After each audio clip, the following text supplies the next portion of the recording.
Hola a todos, espero que hayan descansado y que hayan comido algo rico. Bienvenidos a nuestra última clase de el intensivo, que es la de ejercitación, que yo diría que ya es como lo más importante. Así que nada, espero que esta clase les ayude harto, que cualquier cosa que necesiten me avisen. Vamos a ir haciendo uno por uno los ejercicios. Obviamente vamos a ir aplicando las cositas que ya les enseñé. Por ejemplo, no sé, yo les voy a ir diciendo que vayan descartando como el más malo y que vayan como en el fondo analizando las preguntas más que simplemente responderlas así a la rápida, ¿ya? Así que empecemos. Ya. Aquí tenemos nuestra primera pregunta y dice así, yo se las voy leyendo y ahí obviamente las vamos a ir analizando en conjunto. Una investigación comprobó que al mutar genéticamente una estructura de la bacteria E. coli, esta le permite adherirse a ciertas superficies y mantenerse rotando constantemente como una hélice. En este contexto, se propone que formar un nanodispositivo con dichas bacterias, dispuestas de forma alineada por el interior de la superficie de un tubo, facilitaría el desplazamiento de fluidos viscosos o difíciles de mover. A continuación, se presenta el esquema de un corte longitudinal de un tubo que se utilizaría en este sistema. Y ahí nos muestran el tubo cortado y las bacterias, que están muy chistosas, parecen espermatozoides. Entonces, la pregunta dice, en relación con la información anterior, ¿cuál de las siguientes opciones señala correctamente la estructura bacteriana que se manipuló para conformar este nanodispositivo? Entonces, esta pregunta es un poco agotadora en el sentido de que es mucho texto y en realidad lo que te están preguntando es como cuál es la estructura que genera la movilidad en la bacteria y le permite adherirse. Entonces, vamos a descartar. ¿Cuál sabemos que es la que está malísima? Aunque en este caso yo siento que las que están malas están muy malas, pero ¿cuál descartarían primero? Ya, la pared celular. Ok, me gusta. Ya, entonces, chao pared celular. Estamos ni ahí. ¿Cuál sería la siguiente que descartaría? Chan, chan. Ya la D, ¿cierto? La membrana. De hecho, yo como que creo que esa es como la más descartable. Y en el fondo la B también. Por lo tanto, aquí esta pregunta encuentro que igual era como bastante amigable porque nosotros ya sabiendo que el flagelo es el que le da movilidad a la célula, podemos automáticamente saber de qué estructura nos estaban hablando. ¿Ya? Así que yo creo que esta pregunta era bien amigable, lo que sí, mucho texto. ¿Ya? Y eso es como lo desafiante de la PAE, siento yo, que más que las preguntas sean difíciles, que de repente ya estar leyendo así unos párrafos con 80 preguntas igual agota. Ya, súper, vamos con la siguiente. Un estudio en hepatocitos de rata muestra que existen intensidades de radiación infrarroja que generan un efecto sobre la función del retículo endoplasmático liso, el REL, de estas células. Para esto, los hepatocitos de distintas ratas son estimulados durante 15 días consecutivos con distintas intensidades de radiación infrarroja, lo que causa modificaciones en el volumen del REL. Al respecto, ¿cuál de las siguientes opciones corresponde a una variable dependiente de este experimento? Ya, entonces acá tenemos que apuntar a nuestra clase de habilidades científicas, ¿cierto? Recordemos, variable, ¿cuál nos están viendo? Dependiente. Y aquí ustedes en la PAES van a llevar su destacador. Dependiente. Entonces, hagamos memoria. Perdón, la variable dependiente es aquella que sufre las modificaciones, ¿cierto? Es la que vamos a ver cómo se ve afectada por otra. O sea, la variable dependiente es aquella que se ve afectada por la independiente. Entonces, descartemos. ¿Cuál sería la primera que descartarían ustedes? Ya, la A, ¿cierto? La A, ¿qué sería?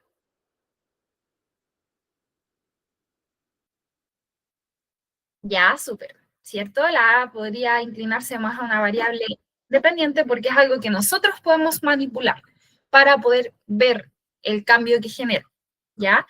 Entonces la A, chao. La intensidad de la radiación claramente no sería la variable dependiente. ¿Qué más podemos descartar? ¿Cuál es la siguiente que quizás como bien obvio descartar? Ya, la B también, el tiempo lo mismo, ¿cierto? Nosotros podemos manipular el tiempo para ver cómo afecta, ¿ya? Entonces, en el fondo, no es una variable dependiente.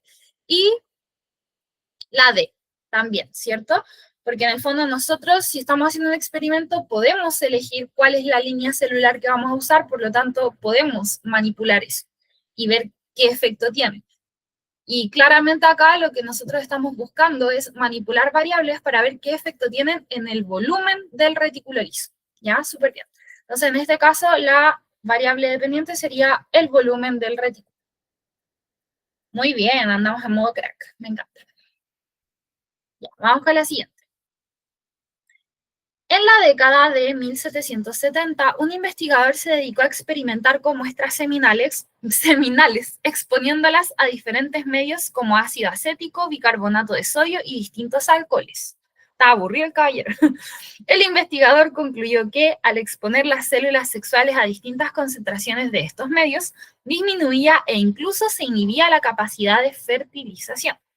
En este contexto, ¿cuál de las siguientes opciones indica un método anticonceptivo que pudo haber tenido como base el experimento descrito? Entonces, si se dan cuenta, en esta pregunta están apuntando más a habilidad que a conocimiento, ¿ya? Porque en el fondo nos están dando un contexto en el que nos dicen que el caballero estaba muy aburrido, tenía mucho tiempo libre y agarró muestras de semen y las empezó a probar en distintos medios, ¿cierto? Entonces, a partir de haber probado esto, fue descubriendo que se inhibía la capacidad de fertilizar. Por lo tanto, ¿cuál de los anticonceptivos que tenemos acá es el único que podría calzar con, en el fondo, una sustancia química? Ya, súper bien, la B, ¿cierto? Porque en el fondo, el preservativo es látex, ¿cierto? Nada que ver. La vasectomía es una cirugía y el diafragma es un método de barrera. Entonces, como que acá incluso la podíamos sacar por descarte. ¿Ya? Súper bien. En este caso, la correcta era la B. Se dan cuenta de que las preguntas no son tan... son como mucho más amigables de lo que uno piensa. Como que uno a veces las ve y piensa que deben ser terribles, pero en realidad no están así. Ya, vamos con la siguiente. Durante un estudio realizado en un tipo de mamífero, se analizaron las consecuencias del consumo de un fármaco S sobre la habilidad de embriones generados mediante fecundación in vitro. Estos embriones fueron implantados en dos grupos de hembras, uno experimental, al que se le administró el fármaco S durante la gestación, y uno control, sin administración del fármaco. Considerando la información entregada, ¿en cuál de las siguientes opciones la afirmación corresponde al componente de la investigación científica señalado? Entonces, la A dice que la viabilidad de los embriones fecundados in vitro corresponde a una variable independiente. La B dice que el grupo control carece de administración del fármaco S y eso es un resultado. La C dice que la fecundación in vitro reduce el porcentaje de embriones viables y nos dicen que es el problema de investigación. Y la D nos dice que la administración de S no afecta la viabilidad de los embriones fecundados in vitro y nos afirman que eso es la hipótesis. Entonces, necesito que ahora se tomen un momentito, las vean y que cuando ya lo tengan más o menos claro me digan cuál es la primera que descartarían. Para mí aquí hay una que es como bien descartable. En realidad más de una, pero hay una que para mí es como muy descartable.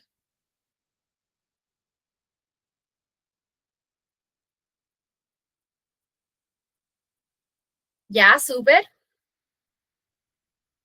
El resto, ¿cuál descartarían? ¿La B también?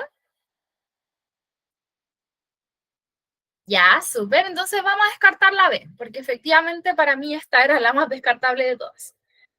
Efectivamente, acá nos dicen el grupo control carece de administración del fármaco S y en realidad eso se relaciona más con el procedimiento experimental, por lo tanto no es un resultado. ¿Cuál otra? Descartamos después.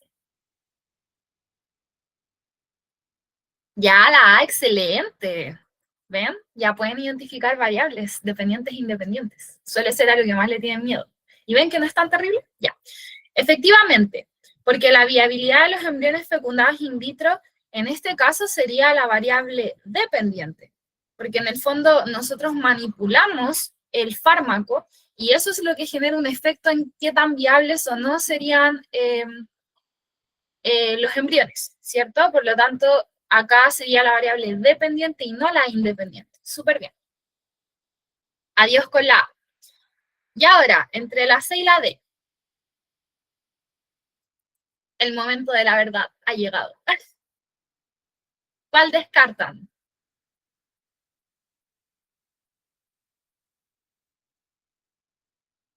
La C, ¿cierto? Súper bien. Y efectivamente, en este caso, la D correspondería a una hipótesis porque nos están dando una posible respuesta a un problema de investigación. Ya aquí nos dicen que en el estudio lo que buscan es analizar las consecuencias de un fármaco en la viabilidad de los embriones, ¿cierto?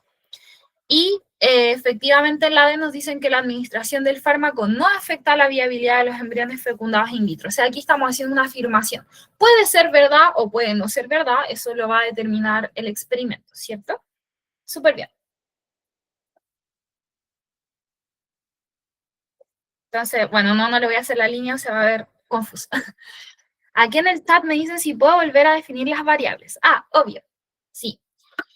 En el caso de las variables independientes, son aquellas que nosotros podemos manipular para generar un efecto en la variable dependiente. Y la variable dependiente es aquella que en el fondo no podemos modificar nosotros, sino que se va a ver afectada por las variables que nosotros manipulemos, ¿ya? Por ejemplo, ayer cuando estábamos en la clase de habilidades científicas, veíamos el ejemplo de los perros en el parque, ¿cierto? Que decíamos que nosotros íbamos al parque y observábamos que había perritos con sobrepeso y decíamos que en el fondo como que el sobrepeso se relacionaba con la baja actividad física, ¿cierto? Ya, pues entonces en este caso la variable independiente, ¿cuál sería? En el caso de los perritos, ahí para que lo vayan trabajando ustedes. ¿Cuál podría ser una variable independiente? Algo que nosotros podemos modificar para causar un efecto en los perros. La cantidad de ejercicio, ¿cierto? ¿Qué tanto tiempo al día hacemos que el perro camine o corra o trote, ¿cierto? Y la dependiente sería el peso o la masa del perro, ¿cierto? Porque eso no es algo que nosotros podamos modificar así como libremente, sino que va a depender de la variable independiente y de cómo nosotros manipulemos esa variable, ¿sí? Entonces ahí como que uno va captando. Yo lo que les recomiendo mucho para este tipo de preguntas es que se aprendan un ejemplo, ¿ya? Apréndanse un ejemplo, tengan un ejemplo en mente, cosa de que cuando lleguen a la prueba, si es que se ponen nerviosos, se les llega como a olvidar, porque cuando uno se pone nervioso uno se confunde, se acuerdan del ejemplo. Entonces con ese ejemplo después ustedes lo pueden como extrapolar a otro tipo de preguntas y ahí quizás es más sencillo. ¿Todo bien hasta acá? ¿Sí? Ya, súper. Entonces vamos con la siguiente. Hay unas que son más densas. Por ahora han tocado como las que son más chill. Ya, esta dice, en los individuos machos de una especie en peligro de extinción se ha descrito que existen anomalías en el contenido de la cromosoma de sus espermatozoides. Espérenme que se unió alguien más. Ahí está. Ante esta situación, un grupo de científicas realizó un estudio en donde se probó un nuevo fármaco en uno de estos individuos, resultando en una mejora del contenido acrosomal. Sin embargo, la comisión que revisó el protocolo experimental implementado rechazó la utilización de este fármaco, indicando que dicho protocolo presentaba una baja confiabilidad. Si se dan cuenta, esto ya al tiro notamos que es la habilidad de evaluar. En relación con el contexto planteado, ¿cuál de las siguientes opciones presenta una acción que permite superar la deficiencia por la que se rechazó este estudio? Entonces, se dan cuenta que en la clase de habilidades yo les decía que estas preguntas siempre apuntan como a lo mismo, como que te dan una situación y tú tienes como que identificar qué es lo que se hizo mal, qué es lo que se puede hacer mejor. Entonces, en la A dice, evaluar el fármaco en individuos de distintas especies. Evaluar el fármaco en individuos sin problemas acrosomales. Evaluar el fármaco en individuos sin problemas de conservación biológica. Y por último, evaluar el fármaco en un número mayor de individuos de la misma especie. Entonces, ¿cuál descartaría de las primeras?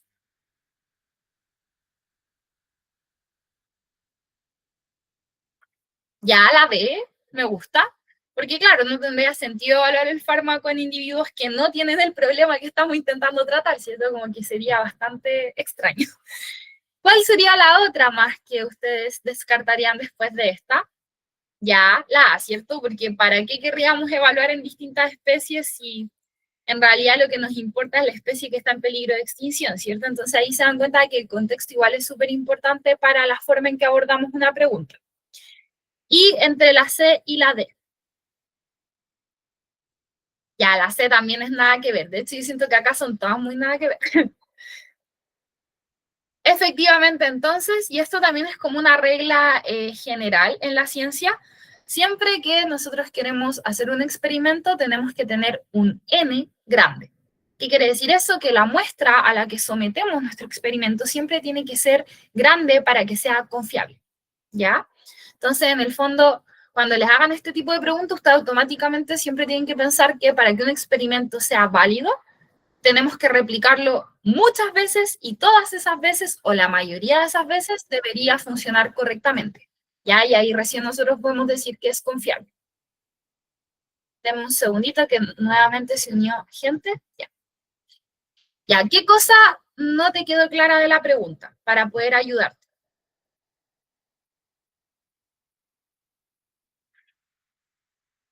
Como que te complica el planteamiento de la pregunta.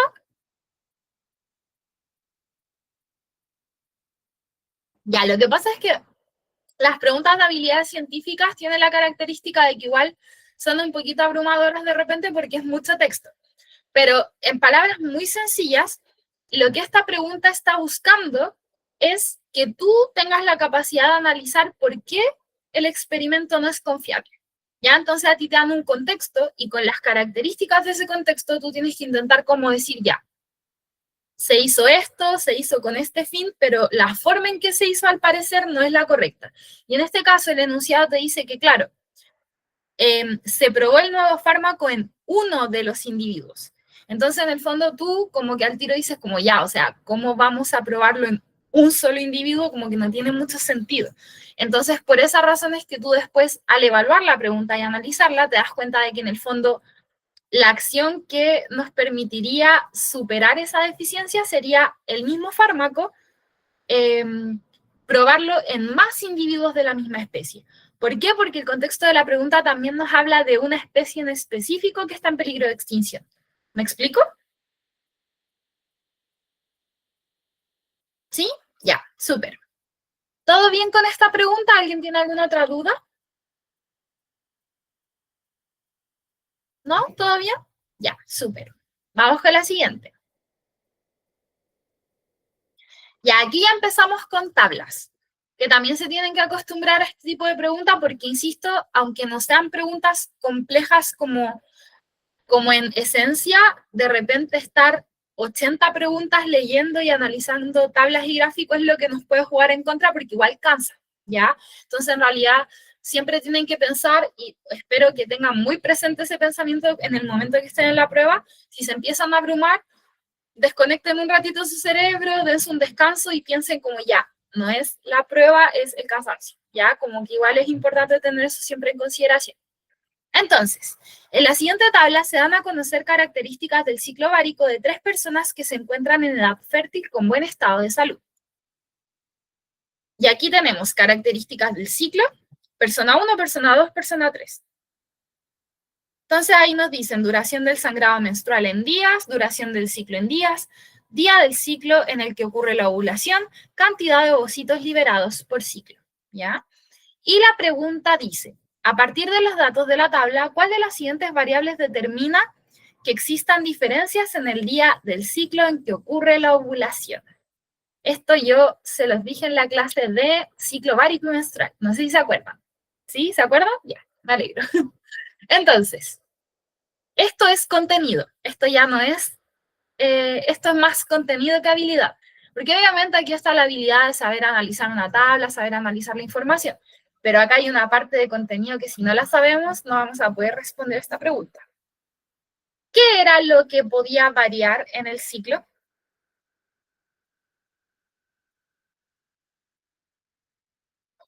Exacto, ¿cierto? Lo único que varía en el ciclo es la fase folicular. Recuerden que la fase lútea siempre dura 14 días, por lo tanto es estable. ¿Ya? Entonces, en este caso, lo que nosotros vemos en la información es que hay mujeres a las que el día de la ovulación les cambia en relación a las otras personas, ¿cierto? Entonces, en este caso, nosotros sabemos, porque tuvimos clases con la profe Pri, sabemos que la fase lútea siempre dura 14 días. Y sabemos que la ovulación es un día, ¿ya? Entonces, claro, acá simplemente sabemos, no sabemos, y nosotros sabemos qué es la duración de la fase folicular, ¿ya? Súper bien, estoy muy orgullosa de que se acuerden.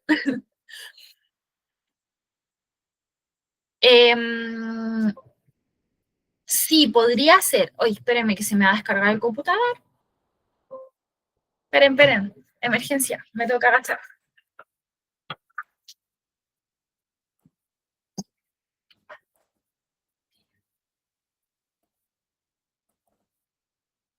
Ya, se me iba a apagar. Ya, ahora sí. O sea, en este caso, si quieres como establecer variables, tendrías que tener como otros criterios como experimentales. Por ejemplo, tendrías que estar estudiando la duración de la ovulación en base a, no sé, alguna variable que pueda influir. No sé si me explico, porque al final la duración de la fase folicular es como algo biológico de cada ciclo. Pero tendrías que, no sé, pues, por ejemplo, estar estudiando la alteración de la ovulación en base a la utilización de un fármaco o en base al estrés. Entonces, en ese caso, claro, la ovulación sería la variable dependiente y la como variable que lo influye vendría siendo la independiente, como un fármaco, los niveles de estrés a los que está sometido la persona. No sé si me explico. Sí, está bien, pues mejor que se les ocurra, porque eso quiere decir que tienen pensamiento científico. ¿Por qué no podría ser la D? Porque la menstruación no se relaciona con el día en que ocurre la ovulación directamente. En el fondo, lo importante acá es que a ver, ¿cómo explicarlo sin enredarlos? Nosotros sabemos que la fase lútea es la que siempre nos va a dar el día de la ovulación. Incluso si es un ciclo irregular, nosotros podemos saber la ovulación pasada por la fase lútea que siempre dura 14 días, ¿ya? Entonces, en este caso, la duración de la fase folicular y la regulación hormonal del ciclo, en cuanto a la ovulación, se relaciona más con lo que pasa a nivel ovárico que lo que pasa a nivel uterino. No sé si me explico, porque al final la menstruación va ligada a la liberación de hormonas ováricas. Y esas hormonas ováricas se van a liberar en base a lo que ocurre en la fase folicular y lo que ocurre en la fase lútea. No sé si me explico. ¿Ya? Entonces, por esa razón es que la menstruación no podría ser la respuesta correcta porque no es directamente lo que genera la diferencia. Ah, ya, muy buena pregunta. Lo que pasa es que la fase folicular es a nivel ovárico y proliferativo se le llama simplemente al momento del ciclo en el cual el endometrio crece. Entonces, si, la fase proliferativa es simplemente un pedacito del ciclo uterino, por así decirlo, en el cual el endometrio comienza a crecer nuevamente. Y por eso se le llama proliferativa, porque es proliferación del endometrio. ¿Me explico? ¿Sí? Ah, lo que pasa es que en este caso la respuesta va ligada 100% al contenido. Entonces, en la clase de ciclo ovárico y menstrual yo les enseñé que para calcular la ovulación nosotros siempre tenemos que restarle 14 días a la duración del ciclo. ¿Por qué? Porque la fase lútea siempre dura 14 días, que son 2 semanas, ¿ya? Entonces, lo que yo les decía esa vez es que lo que varía en tiempo es la fase folicular, que es la que viene antes de la ovulación. Esa puede variar en la duración dependiendo como de las hormonas de cada persona, pero la lutea nunca cambia. Entonces, en este caso, te preguntan que cuál de las variables determina que existan diferencias en el día del ciclo que ocurre la ovulación entre estas tres personas, y es la fase folicular.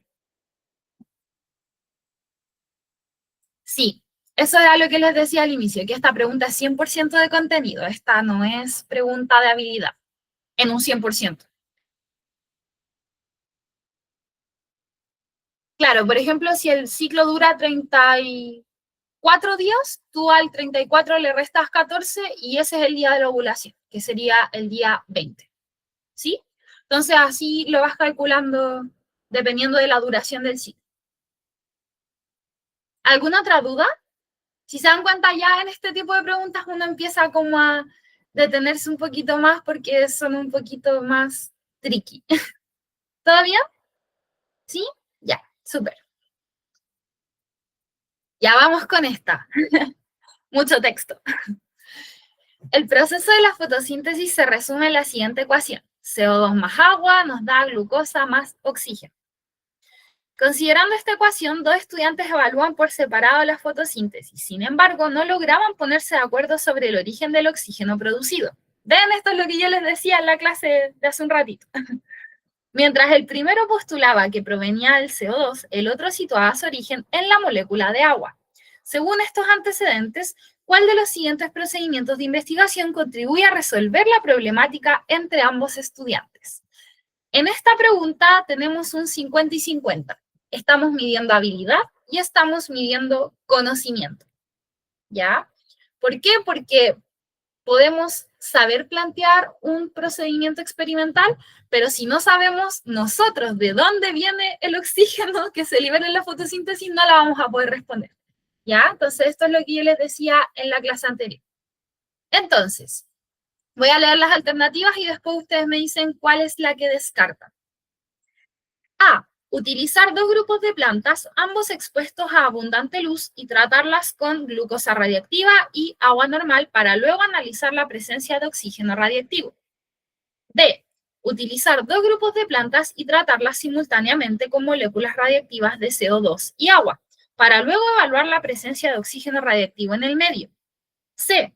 Utilizar dos grupos de plantas, uno tratado con CO2 radiactivo y agua normal y otro con agua radiactiva y CO2 normal. Luego evaluar la presencia de oxígeno radiactivo en cada grupo. D. Utilizar dos grupos de plantas, uno tratado con agua radiactiva y oxígeno normal y el otro con agua normal y glucosa radiactiva. Y luego evaluar la presencia de oxígeno radiactivo en ambos grupos. Siento que dije demasiadas veces la palabra radiactivo. Entonces, ¿cuál sería la primera que ustedes descartarían? Para mí hay dos que son muy descartables. Ya, la A y la D, ¿cierto? Ya, son las que más se repiten. Entonces, efectivamente, la A no nos sirve de nada utilizar dos grupos expuestos a la luz y tratarlos con glucosa radiactiva y agua normal, porque la glucosa es un producto de la fotosíntesis, al igual que el oxígeno, entonces no tendría ningún sentido marcar radiactivamente la glucosa, ¿cierto? Y el agua normal tampoco nos sirve y ustedes ya saben por qué, pero lo voy a explicar al final. La D dice utilizar dos grupos de plantas, uno tratado con agua radiactiva y oxígeno normal, y el otro con agua normal y glucosa radiactiva. Aquí nuevamente las que dicen que hay que ponerle una sustancia radiactiva a la glucosa, no, ¿cierto? Porque la glucosa no hay que ver acá porque es un producto. Ahora estamos entre la B y la C. ¿Cuál descartamos?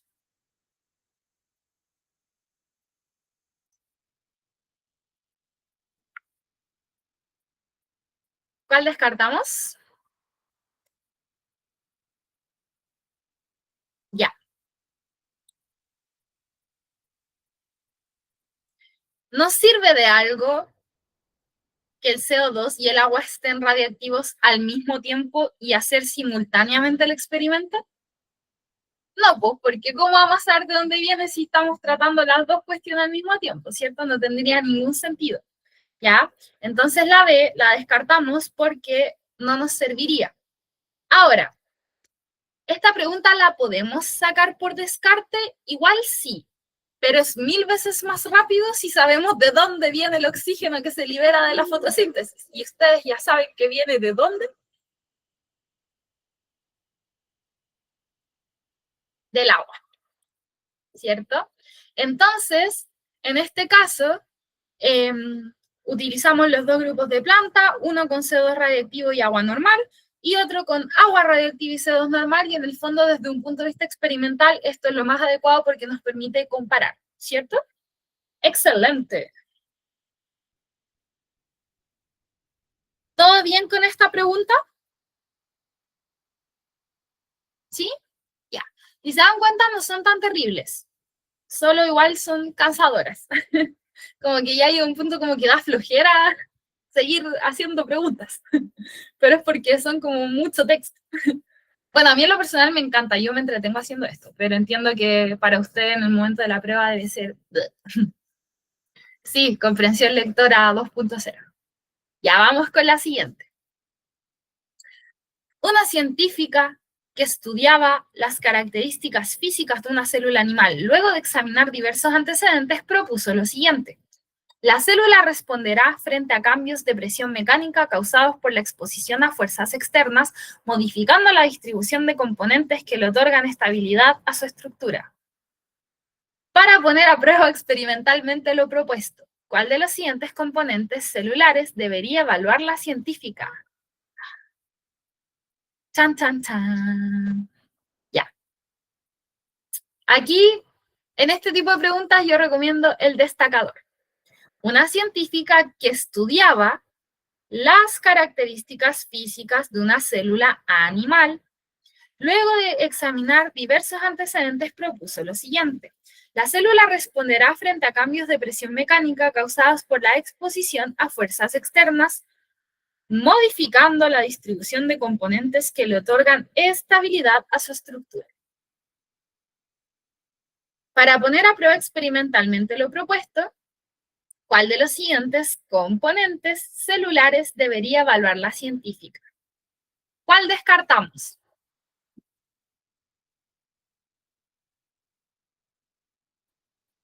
Ya, para mí la más descartable es la C, como que es la primera que yo descartaría, porque siento que no tiene ningún sentido. Y después, efectivamente, también descartaría la A y la B. Y acá, nuevamente, esta pregunta la podemos sacar súper rápido si nos acordamos de que el citoesqueleto es el que le da protección mecánica a la célula animal, ¿ya? Entonces, aquí, esta igual la podemos sacar súper rápido si es que tenemos el conocimiento ahí, ¿sí?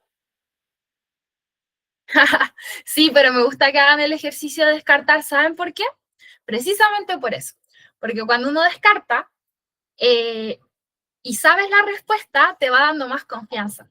Y créanme que sentir esa confianza es un factor fundamental. Oye, ustedes el otro día me reclamaban que no había gatos. Aquí llegó una. Ah, pero la pulga igual vino el otro día, creo, a saludar. ¿O no? Sí, ¿cierto? Era la pulguita. ¿O no? Sí, sí, sí había venido. Saluda, diles éxito La Paz. Les manda muchos besos con olor a pez, porque huele a pez. Huele a pez asqueroso. Está ronroneando. Oye, pero ¿por qué te enojas?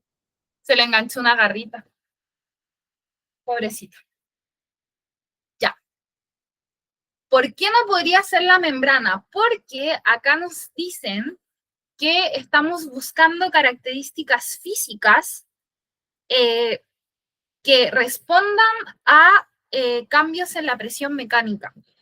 Y la membrana plasmática en realidad no se relaciona con eso. La membrana plasmática obviamente entrega cierta protección a la célula, pero entrega una protección desde el punto de vista más molecular, porque en el fondo es la que ve qué es lo que entra y qué es lo que sale. Pero en cuanto a protección mecánica, la membrana plasmática no tiene esa función. Ahora, si estuviéramos hablando de una célula vegetal, o una célula procarionte y nos pusieran la pared celular, todo el rato, ahí sí. Pero la membrana, ¿todo bien? Pero Puli. ¿Sí, todo bien? Ya, súper. Vamos con la siguiente. Un grupo de estudiantes necesitaba investigar experimentalmente la función celular de los nucleolos. Al planificar su estudio, decidieron bloquear enzimas involucradas específicamente en la síntesis de ácidos nucleicos de la zona nucleolar para luego analizar los efectos de este tratamiento. De acuerdo con estos antecedentes, ¿cuál de las siguientes opciones correspondería a un efecto directo del procedimiento planteado por los estudiantes? En la A nos dicen, se impedirá la síntesis de vesículas lisosomales. La B, se impedirá la síntesis de subunidades ribosomales. La C, se generará acumulación de proteínas en el citoplasma. Y la D, se generará acumulación de sustancias tóxicas en el citoplasma. Esta es una pregunta de contenido. ¿Sabemos lo que hace el nucleolo, sí o no? Si lo sabemos, lo podemos responder. Si no lo sabemos, no lo podemos responder. Así que bueno, acá, para no quedarnos tan pegados, voy a saltarme el descarte y les voy a dar el tiempito para que decidan cuál es la correcta.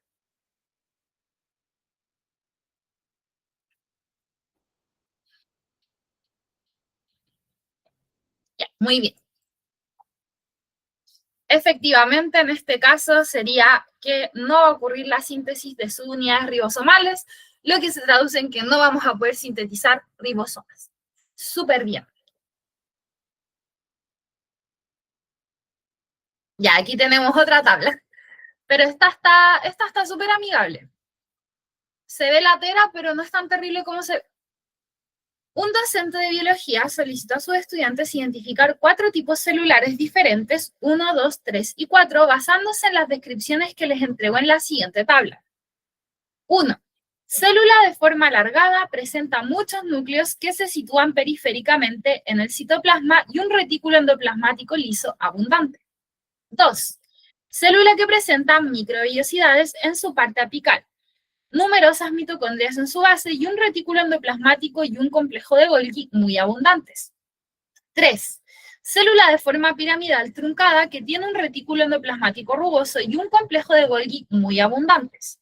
4. Célula dividida en 3 dominios celulares, soma, dendritas y axón y presenta numerosas mitocondrias. Según lo anterior, ¿cuál de las inferencias generadas por los estudiantes es correcta acerca de la identidad de las células descritas? El tipo celular 1 corresponde a una neurona. El tipo celular 2 corresponde a un enterocito. El tipo celular 3 corresponde a un leucocito. El tipo celular 4 corresponde a un miocito. Por si acaso, los miocitos son las células musculares. Chan, chan. Ya. ¿Cuál descartamos? Ya, la A es la más fácil de descartar así como rápido, ¿cierto? Efectivamente, la 1 no es la neurona. Y como sabemos que la 1 no es la neurona, sabemos que la 4 tampoco está correctamente asociada porque en la 4, ¿qué nos están definiendo? La neurona, ¿cierto? Entonces, la D también la podemos descartar porque sabemos que no es así. Y acá esta la sacamos por conocimiento, porque el leucocito no está en el temario.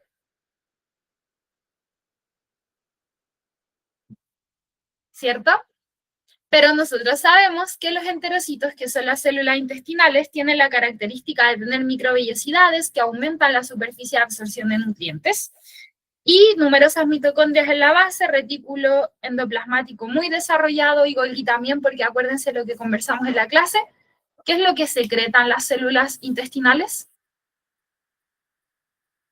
Tienen que secretar muchas enzimas digestivas, ¿cierto? Entonces tienen que tener un alto desarrollo de retículo y del aparato de Golgi.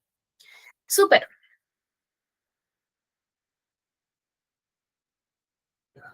¿Todo bien? ¿Sí? Ya, súper. ¿Ninguna duda? Ok. Vamos entonces con la siguiente. Bueno, yo no sé ruso, pero supongo que este caballero se llamaba Trofim Lysenko y fue un agrónomo. Ya, entonces, fue un agrónomo extremadamente influyente en la Unión Soviética entre los años 30 y 50. Como un modo de combatir la escasez de alimentos, buscó extender el cultivo de cereales a las zonas más frías y además prolongar la temporada de cultivo hasta el invierno. Con estos objetivos, diseñó un procedimiento para adaptar las semillas al frío, conocido como la vernalización. Este consistía en múltiples ciclos de inmersión de las semillas en agua progresivamente más fría. Se postulaba que, tras la vernalización, las plantas resultantes de las semillas tratadas serían resistentes al frío y que esta característica sería transmitida a las siguientes generaciones. De acuerdo con lo anterior, en un contexto evolutivo, ¿cuál es el fundamento teórico en que se basó el procedimiento aplicado por Lysenko? Entonces, si se dan cuenta, esto también es lo que les decía en la clase de herencia y evolución. Este tipo de preguntas apunta a que a partir de una teoría evolutiva ustedes sean capaces de extrapolar esa teoría y su postulado a otra situación, otro tipo de ejemplo donde se puede aplicar la idea. Ojo, puede que la teoría esté mala, pero acá no nos están preguntando eso, no están preguntando si está bien o si está mal, sino que te están preguntando en qué se basó el caballero para postular su idea, ¿cierto? Entonces, ¿cuál descartamos?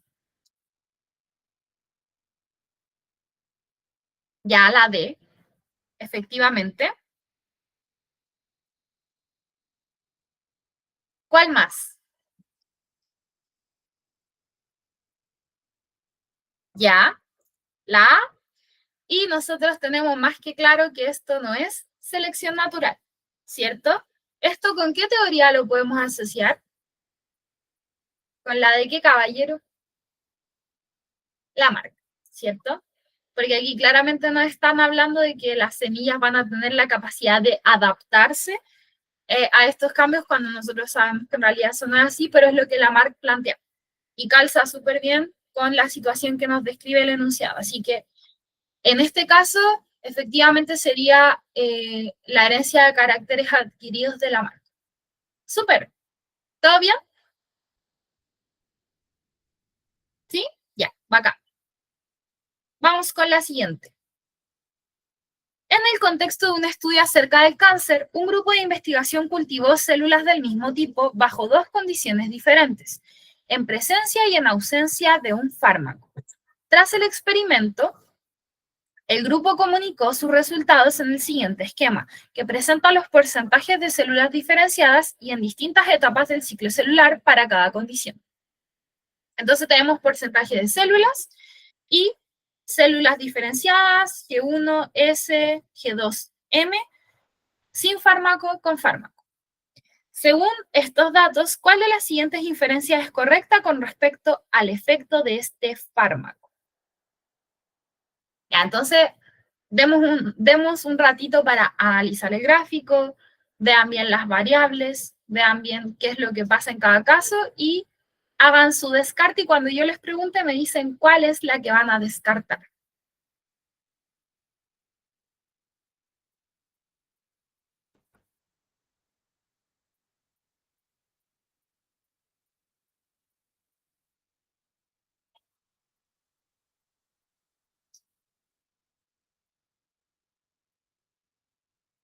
¿Tenemos una idea?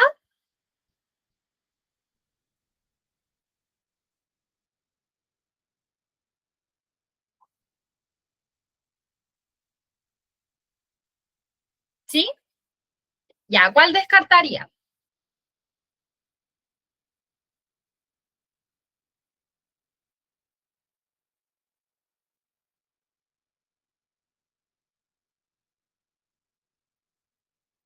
Ya,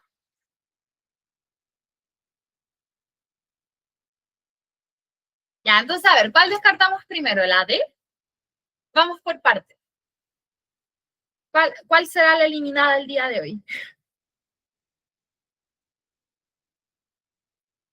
¿La D? ¿Nos piteamos la D primero? Ya. Entonces, efectivamente, al menos con los datos que nos dan acá, no podemos inferir que el fármaco evita el crecimiento de las células, ¿cierto? Ya. ¿Cuál descartamos a continuación? ¿Cuál después de la D sería como, obviamente no es?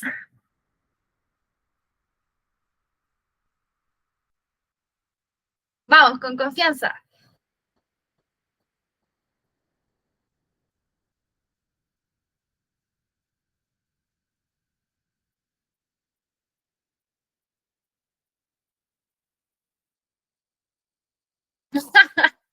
Ya, creo que esta pregunta está generando una lucha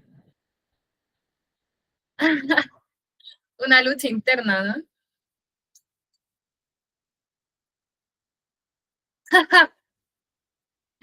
Ya, analicemos los datos.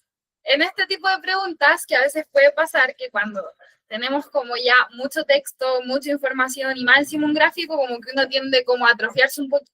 Entonces, leamos uno el enunciado para que así la puedan resolver como con calma y que no sea yo la que les dé la respuesta, ¿ya? Entonces, en el contexto de un estudio acerca del cáncer, un grupo de investigación, esperen, voy a destacar, un grupo de investigación cultivó células del mismo tipo, bajo dos condiciones diferentes, en presencia y en ausencia de un fármaco. Ya eso es la primera cosa importante que tenemos que tener en consideración. Tenemos un cultivo de células del mismo tipo, bajo dos condiciones diferentes. ¿Y qué es lo diferente? Fármaco, no fármaco. ¿Sí? Ya. Tras el experimento, el grupo comunicó sus resultados en el siguiente esquema que presenta los porcentajes de células diferenciadas y en distintas etapas del ciclo celular para cada condición. ¿Ya? Entonces, porcentaje de células diferenciadas sin fármaco, con fármaco. En G1 sin fármaco, G1 con fármaco. En S sin fármaco, en S con fármaco. Y acá lo mismo, sin fármaco, con fármaco. ¿Ya? Entonces, ya. ¿Tenemos un poco más de claridad? Esta parece que atrofió un par de neuronas. Ya, pues, pero sobrevivan. No se rindan. Necesito que la analicen. Esta igual es una pregunta desafiante. Sí pueden, sí pueden.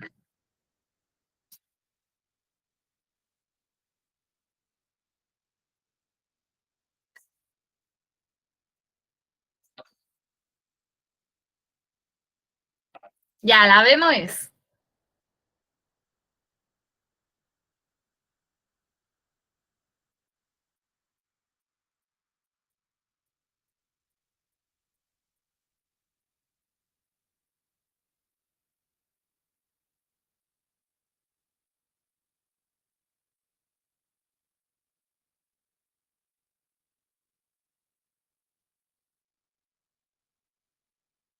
Ya,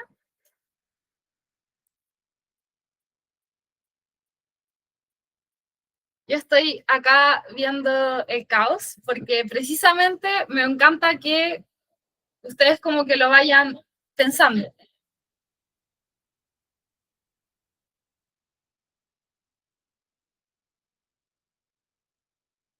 Ya, me gustan las ideas que veo por ahí.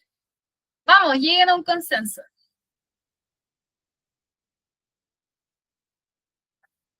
Ya, súper bien lo que dice ahí Felipe.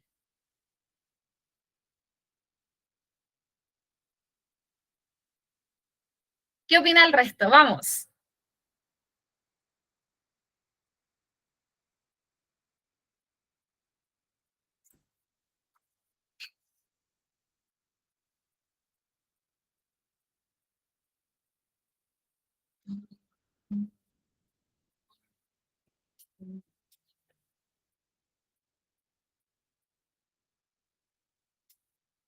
Ya los veo más inclinados. Argumenten.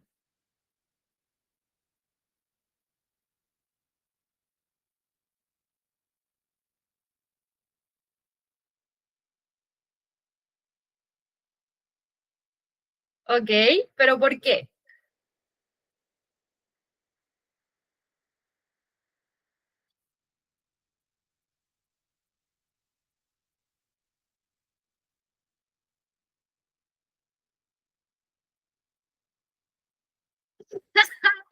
Esperen que lo que me entra a la duda es de qué año es. Porque estoy casi segura que puse puras de La Paz de ahora, pero en una de esas se me coló un año anterior, entonces como para que también sepan de cuándo es. A ver, tengo acá abierto el modelo. Mientras lo discutan.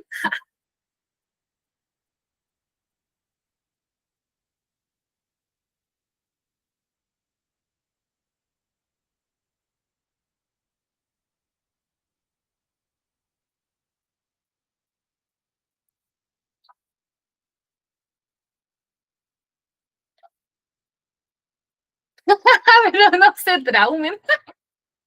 Pero si van bien,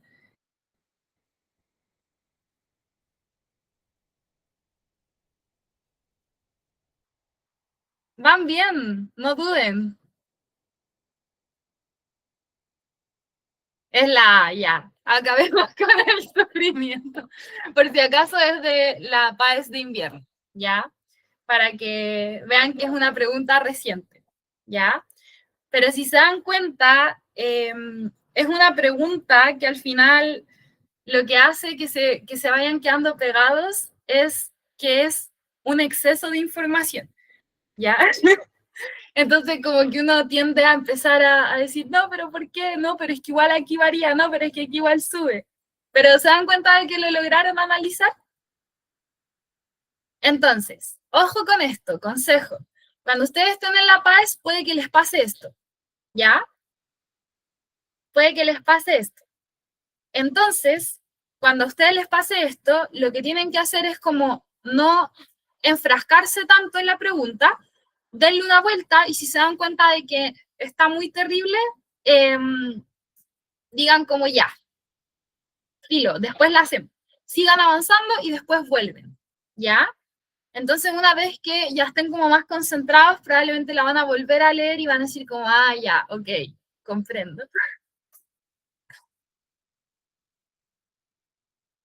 Ya, súper importante ahí lo que dice la compañera, ¿ya? Que no necesariamente porque sea un fármaco va a ser algo positivo. Es igual, es súper importante. Si se dan cuenta, como que son muchos factores por los que uno se puede confundir, ¿ya? Pero súper bien, lo lograron. Me encanta que hayan llegado a la respuesta correcta y lo lograron ahí a puro dar sus apreciaciones.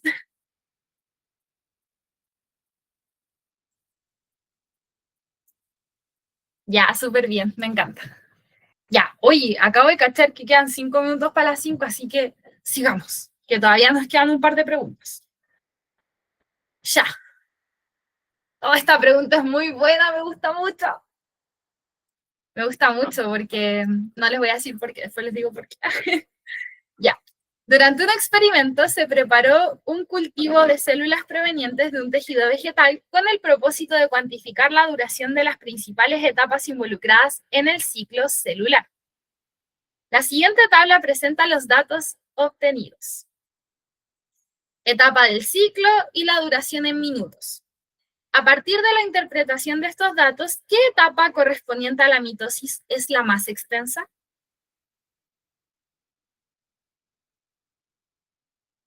Sí, esta pregunta tiene algunas cosas pillinas. No sé cuántas preguntas quedan, pero no muchas creo.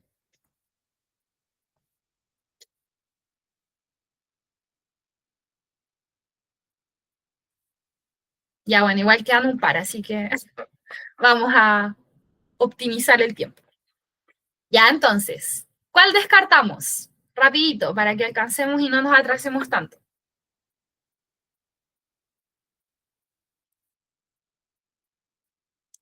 Sí, esta pregunta es muy pesada. Es muy pesada. Ya, súper bien.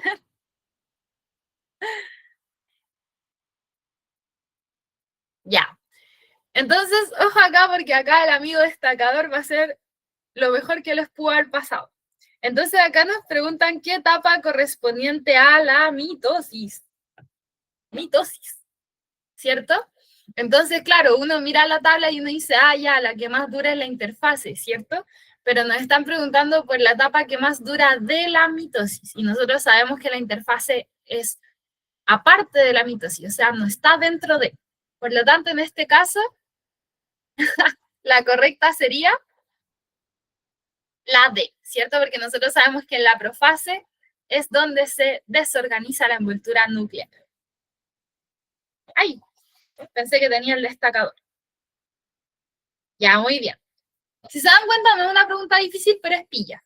¿Ya? Entonces, tienen que tener ojo con eso. Y aquí viene su pregunta favorita. Esta es la pregunta que a todos les va a gustar mucho. Por si acaso, esta es de biología mención, ya de la de invierno. Así que si es que van a dar común, no se asusten porque igual estas preguntas no las he visto en común, pero la quise poner como para que también se enfrenten a cosas más desafiantes. Unos estudiantes observaban al microscopio muestras extraídas de la gónada de un insecto con el propósito de dibujar algunas células en meiosis y caracterizarlas. A continuación se presenta el dibujo que realizó un estudiante. Está bueno, está bueno. Respecto de la célula dibujada, ¿qué opción establece correctamente la etapa en que ésta se encuentre en la dotación cromosómica de los gametos que se formarán al finalizar la meiosis? Oh, esta está muy lateral, pero está buena, ya. Miren bien el esquema, acuérdense de lo que vimos hace un ratito, que esta clase la tuvimos hace un ratito nomás, como si hubiera sido ayer.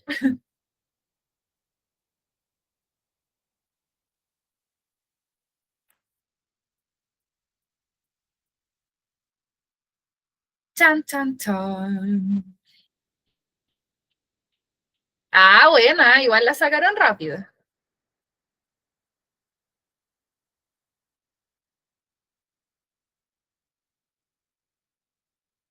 ¿Todos concuerdan o hay alguien que diga que es otra?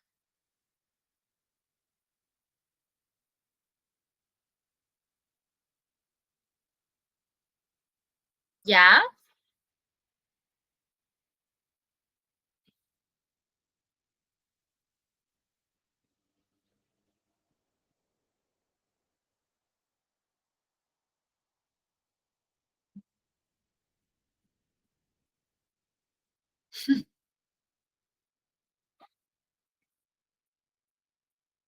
Ya, súper bien. Ya, entonces efectivamente, en este caso, la correcta sería la A. Vamos a estar en una anafase 2. Sí, yo sé que es confuso, ¿cierto? Pero claro, acá la pueden sacar como por dos lados. La pueden sacar porque les preguntan dos cosas, entonces con que sepan una pueden descartar la otra. Entonces acá les preguntan qué opción establece correctamente la etapa en que ésta se encuentra y la dotación cromosómica de los gametos que se formarán al finalizar la meiosis. Entonces le están preguntando la meiosis final, ¿ya? ¿Cómo se va a ver cuando finalice el proceso? ¿Sí? De todos modos, también para darles más tranquilidad, esta es una pregunta piloto, ¿ya? Igual quise poner al menos una piloto, porque son preguntas que generalmente son de mayor complejidad y siento que a veces en la PAES uno las puede identificar fácilmente, ¿ya? Y esta es una piloto, porque igual es una pregunta más o menos compleja, ¿ya? Pero efectivamente estamos en una anafase 2 y podemos observar que finalmente esta célula va a terminar con 3 cromosomas, ¿sí? Ya, pero va a campos, porque si te va bien en una como esta, eso quiere decir que ya el resto, ¿para qué? Po? Ya, así que no se preocupen, esto es de la mención y aparte es una pregunta piloto.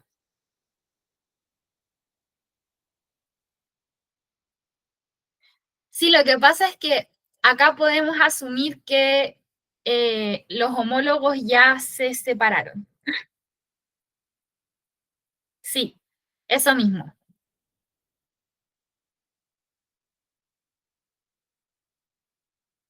Exacto.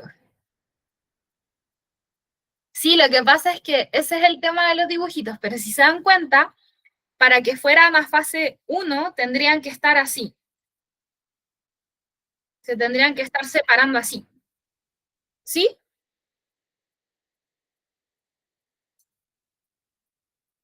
Exacto.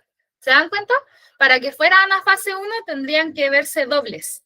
Y acá, aunque están medio raros los cromosomas, se nota que son simples, ¿ya? Y están separadas las cromátidas, por lo tanto es una anafase 2. Porque en la anafase uno los cromosomas tendrían que estar dobles. ¿Sí? Ahora sí, todos bien y felices. ¿Sí? Ya, súper. Vamos, Chile. Ya, pero insisto, no se preocupen, les puse esta pregunta precisamente porque era piloto y la encontré igual un desafío y creo que igual siempre es bueno enfrentar desafíos para que después lo demás sea chill. Ya, vamos con la siguiente.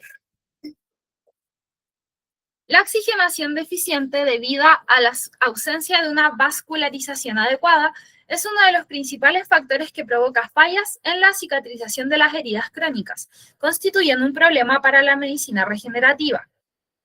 Entre los enfoques actuales de la investigación biomédica destaca la implantación de células fotosintetizadoras en tejidos animales, en tejidos animales, método alternativo que presenta un gran potencial pues permite la administración de oxígeno de manera local y controlada.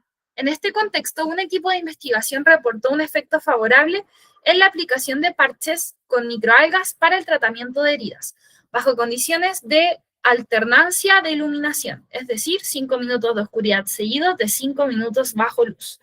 A partir de lo anterior, ¿cuál de los siguientes procesos fotosintéticos se traduce en un beneficio utilizado en la regeneración de tejidos? Ya, entonces esta es una pregunta con tremendo enunciado, pero que apunta a algo muy específico. La A dice la fotólisis de las moléculas de agua. La B, la fijación de carbono a partir de CO2. La C, la excitación de las moléculas de clorofila. Y la D, la síntesis de celulosa a partir de glucosa.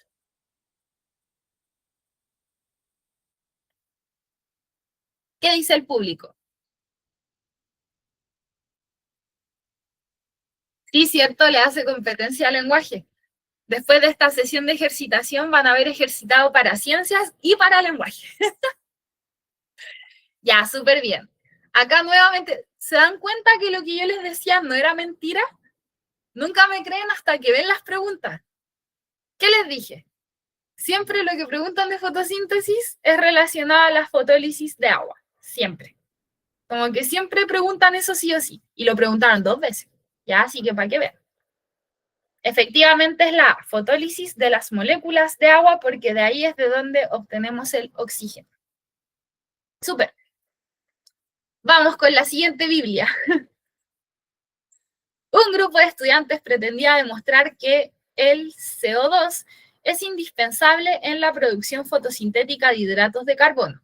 Para esto diseñaron un experimento en el que bloquearon totalmente los estomas de algunas hojas de una planta y mantuvieron controlada la exposición a la radiación lumínica y a la humedad, lo que les permitió realizar comparaciones con hojas de la misma planta sin tratamiento. Dado este diseño, ¿cuál de los siguientes resultados correspondería a una evidencia que apoya lo propuesto por el grupo de estudiantes? La A dice, al cuantificar la concentración de almidón en las hojas tratadas, se constató que era menor respecto de las hojas sin tratamiento. La B dice, al cuantificar el volumen de oxígeno producido por las hojas tratadas, se constató que presentaba variaciones respecto a las hojas sin tratamiento. La C, al cuantificar el volumen de CO2 captado por las hojas tratadas, se constató que era menor al captado por las hojas sin tratamiento. Y la D, al cuantificar la clorofila de las hojas tratadas, se constató que los niveles de esta molécula variaban de la misma forma que en las hojas sin tratamiento. Entonces, ¿cuál descartamos?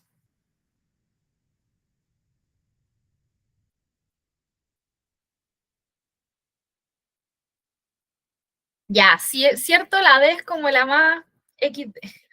Adiós. ¿Cuál descartamos después?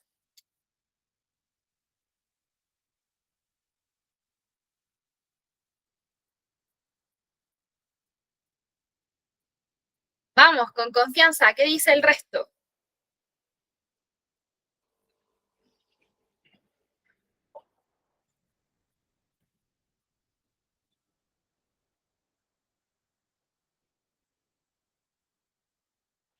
Ya, la A, ok. Y la B o la C. La B. Me gusta. Ya, súper bien. La correcta en este caso era la C, ¿cierto? Cuando cuantificamos el volumen de CO2 que captan las hojas tratadas, tenemos que ver que sea menor que el de las hojas sin tratamiento. ¿Sí? Súper bien. Vamos con la siguiente. Una patología que afecta a las células beta pancreáticas es la diabetes tipo 2, que se caracteriza por una deficiencia en la secreción de insulina, generando un aumento de glucosa en la sangre. Por otra parte, varios estudios han identificado alteraciones estructurales y funcionales de las células. Estas son las gamas, si no me equivoco. ¿No? ¿Cuáles son? ¿Delta? Delta. Delta. Siempre se me confunde el gamma con el delta. Ya. Funcionales de las células delta en personas con diabetes tipo 2, las cuales aumentan la secreción de somatostatina. Ah, claro, pues sí es somatostatina. Hormona que incrementa el déficit de insulina. Considerando estos antecedentes, un grupo médico plantea un análisis morfológico de células delta, ¿cierto? En humanos, en los cuales se aplicarán técnicas de detección de insulina y somatostatina en secciones del páncreas de individuos diabéticos y no diabéticos. Considerando este caso de estudio, ¿a qué componente de la investigación científica corresponde el texto entre comillas? Me faltó decir alfa, no, me faltó decir epsilon. A ver, ¿cuál otra? Elijan su favorita. Ya. Entonces, ¿a qué componente de la investigación corresponde la frase entre comillas? Vamos, ustedes ya son expertos y expertas en este tipo de preguntas.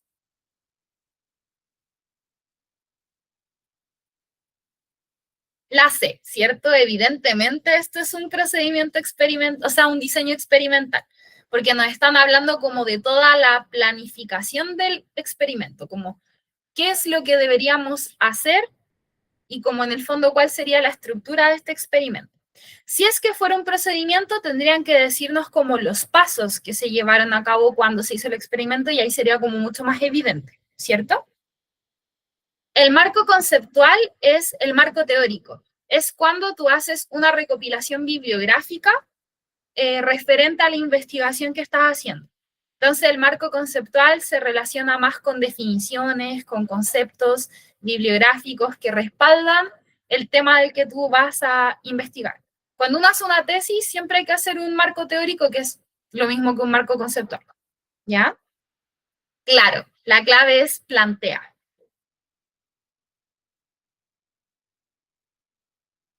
¿Qué pasó con la anterior? ¿Cuál es la duda?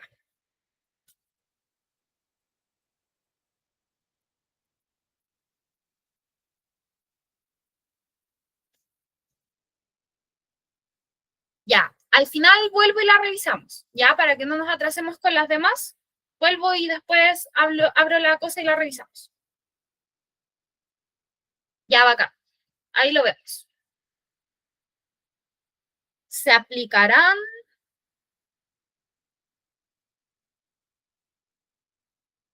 sí, también sería el se aplicarán, porque en el fondo nos están diciendo que vamos a hacer esto, no que lo están haciendo. Súper bien.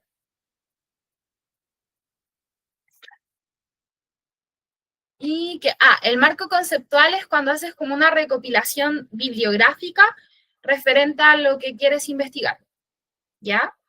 Entonces, como que ahí en el fondo lo que haces es como ir definiendo conceptos que son como útiles para tu investigación. Ya, bacán, no se preocupen, en una de esas se nos pasó. Así que recuérdenme al final volver, ¿ya? Porque sí, pues tiene sentido. Ya, vamos con la siguiente. ¡Ay, Dios mío, esto es una Biblia! Como que cada pregunta es una Biblia nueva. Ya basta. Ánimo, chiquillos. Lo lamento mucho por ustedes, que qué flojera hacer 80 preguntas así. Claro, la Constitución de Chile. Ya. Un grupo de investigación está llevando a cabo ensayos clínicos con elagolix, un fármaco propuesto para mejorar la regularidad del ciclo menstrual en mujeres con síndrome de ovario poliquístico SOP. Para su estudio seleccionaron un total de 100 mujeres con SOP divididas en distintos grupos, a los cuales se les administró distintas dosis de elagolix, evaluando posteriormente la aparición del folículo dominante, el que terminará madurando durante el ciclo, así como la duración de este. En sus resultados, un 3% de las mujeres presentaron una mejora en la regulación del ciclo menstrual, las cuales correspondían al grupo al que se le administró una dosis de 300 mg al día, mientras que el resto de ellas mantuvo sus periodos irregulares. Considerando estos antecedentes, ¿cuál de las siguientes opciones presenta el objetivo de investigación? Ya, entonces acá nuevamente vamos a la habilidad científica en la cual tenemos que ser capaces de investigar, o sea, como de identificar, perdón, a qué componente de la investigación sería, en este caso, o sea, cuál sería el objetivo de la investigación y que ustedes sean capaces de asociarlo al enunciado que les están dando, ¿ya? Entonces, vamos.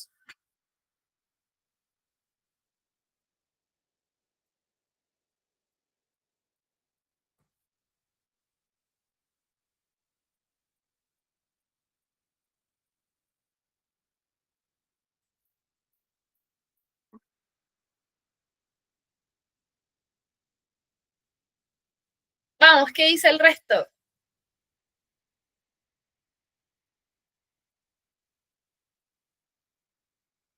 Ya. Sí, efectivamente, porque en este caso lo que nos dice el enunciado es que se están haciendo ensayos clínicos que buscan mejorar la regularidad del ciclo menstrual en mujeres con SOP, ¿ya? Y en el fondo lo que nos dicen es que para esto dieron las dosis y en el fondo evaluaron la aparición del folículo. Y la duración de este. Y después nos dicen que un 3% de las mujeres presentaron mejora en la regulación del ciclo, ya, súper, ¿cierto? Entonces, claro, en este caso la A sería la más correcta, porque efectivamente lo que estaban buscando era determinar la dosis óptima del fármaco para promover la ovulación en mujeres que tienen el SOP, ¿ya? La B no podía ser porque en el fondo lo que ellos están investigando no es el tamaño del folículo, que en realidad no era lo relevante, sino que lo relevante era que ocurriera la ovulación. ¿Sí? ¿Sí? Ya, súper. Y claro, la C tampoco, porque en realidad no están hablando en ningún momento de los efectos secundarios. Y en la D habla de la eficacia del fármaco en la tasa de fecundación, pero en este estudio en ningún momento estamos viendo fecundación. Simplemente estamos viendo que se libera el folículo. O sea, que se rompe el folículo en realidad y que se libere el ovocito. ¿Sí? ¿Todos claros de por qué la correcta es la A? ¿Sí? Ya, súper. Espérenme que se me acabó la batería del lápiz y no me di cuenta. Bueno, es la A. No la voy a alcanzar a marcar, pero ustedes en su mente y en su corazón lo saben. Ya. No me di cuenta que no le quedaba batería. O sea, es que en realidad la clave en este ejercicio es que lo que te están diciendo es que buscan mejorar la regularidad del ciclo y que, claro, evalúan la aparición del folículo. Entonces, al final el folículo, y acá igual va un poco ligado a lo conceptual, porque nosotros sabemos que la aparición del folículo va ligada a que ocurra una ovulación. Entonces, el hecho de que aparezca el folículo dominante nos dice que va a ocurrir ovulación. Entonces, en el fondo, lo que están buscando ellas es que las mujeres con el síndrome ovario poliquístico puedan regularizar su ciclo y ovular. ¿Sí? No sé si me explico. porque al final al promover la ovulación vas a generar que el folículo vacío genere al cuerpo lúteo y se libere progesterona y en el fondo haya una liberación hormonal. Y aquí ya me estoy yendo en la profunda del contenido, como para que les quede más claro. ¿Sí? Ya, súper. Entonces en este caso era la A. Ya vamos con la siguiente. Una investigación se ha centrado en el estudio sobre aneuploidía, número anormal de cromosomas, en gametos provenientes de personas adultas y su relación con una proteína. En particular, se extrajeron ovocitos de mujeres mayores de 35 años y se determinó la cantidad de proteína SCC1, cuya función es mantener la cohesión entre las cromatías hermanas durante la meiosis. En relación con lo anterior, ¿cuál de las siguientes opciones corresponde a la hipótesis que guió el estudio? Ya, entonces aquí les voy a dar un ratito para que lo piensen y la revisamos. Igual les voy a leer las alternativas. La primera dice, los ovocitos con un número anormal de cromosomas en mujeres de edad reproductiva avanzada tienen una mayor actividad que la proteína, perdón, mayor actividad de la proteína SCC1. La dotación cromosómica de los gametos de humanos mayores a 35 años se ve afectada por la disminución de la proteína SCC1. Las aneuploidías en los ovocitos de mujeres de edad reproductiva avanzada se relacionan con la disminución en la cantidad de proteína SCC1. Las aneuploidías presentes en gametos de humanos mayores a 35 años son causadas por la disminución de la función de la proteína SCC1. Entonces, ¿cuál creen ustedes que sería una hipótesis válida?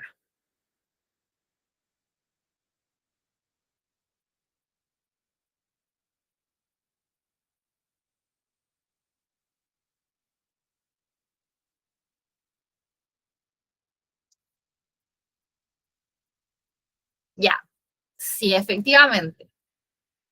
En el caso de la A, la podemos descartar porque en el fondo nos dicen que los ovocitos con número anormal de cromosomas en mujeres de edad reproductiva avanzada tienen una mayor actividad de la proteína SCC1. Y no, pues, sabemos que es al revés, ya que la proteína es la que mantiene la cohesión, entonces como que al final es contradictorio.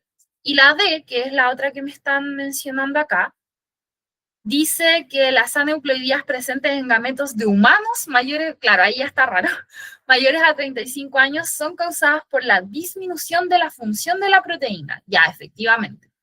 Súper bien. Entonces, la correcta sería la C.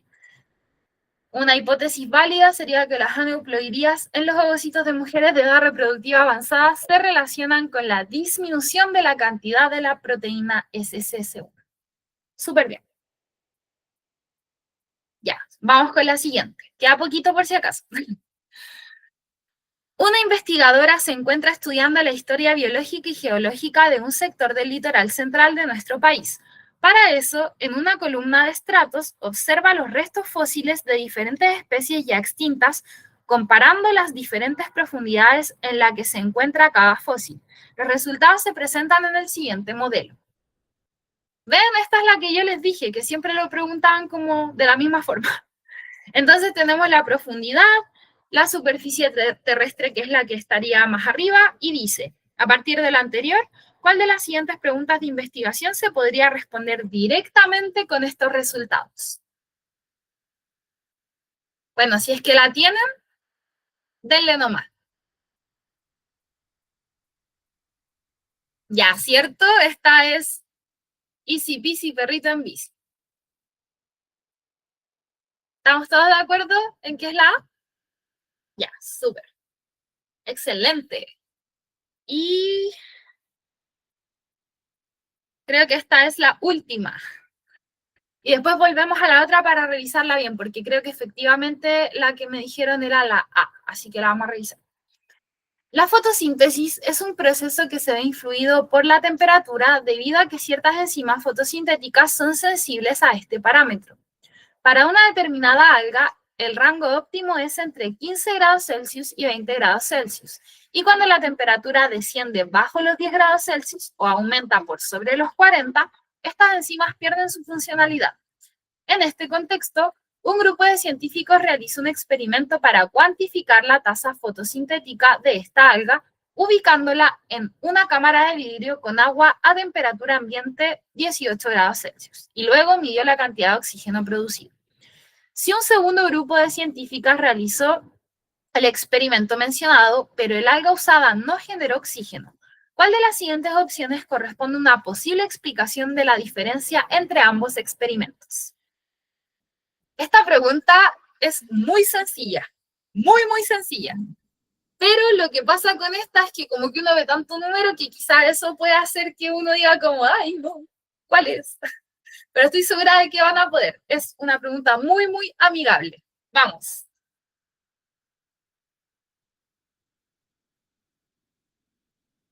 Sí, ¿cierto? La sé. Porque en el fondo, en el enunciado nos están diciendo que el rango óptimo es entre 15 y 20. Y cuando la temperatura desciende bajo los 10 grados o aumenta sobre los 40, las enzimas como que mueren, ¿cierto? Entonces acá la A, la B y la C están en el rango que el mismo enunciado nos está diciendo que es como el rango óptimo. Y la única que está bajo el rango es la C, que serían los 8 grados Celsius, ¿cierto? Súper bien. Ya. Entonces, bueno, esas eran todas, pero voy a volver a, ¿cuál era? Que la tuvimos mala. Esta, la del almidón. La tuvimos mala. Ya. Discúlpeme, es que yo soy un poco maldita para estas cosas, entonces yo pongo las preguntas, pero no las hago antes. Perdón. Entonces, como que en esta tuvimos un choque neuronal. Ya, entonces veamos esta. Cuando un grupo de estudiantes pretendía mostrar que el CO2 es indispensable en la producción fotosintética de hidratos de carbono. Claro, ya, aquí está. ¿Se dan cuenta de que aquí la clave es leer? Acá nos están diciendo que hidratos de carbono. Sí, hidratos de carbono. Entonces, claro, aquí nos están diciendo que sí, caímos en el distractor y me incluyo. Ya, entonces, claro, aquí efectivamente al cuantificar la concentración de almidón, que por si acaso el almidón es la forma de reserva de la glucosa, no es nada más que eso, se constató que era menor respecto a las hojas sin tratamiento. Sí, pues, efectivamente, lo que dice el Pablo, que el CO2 es el reactivo, pero el enfoque de la pregunta es en el producto que sería el almidón. Ya, súper bien. Entonces, en este caso era la A. Y esa es la única, por cierto. Todo el resto estamos cool. Ya, ¿qué tal? ¿Muy terrible? ¿Qué opinamos? ¿Muy espantosas las preguntas? Estas son las más recientes que hay. Así que si se dan cuenta, igual son... Se me acalambró el cerebro. Ay, me encanta. Sí, ahora que termine esta clase las voy a subir porque como que no he parado en todo el día. Como que me levanté, hicimos la clase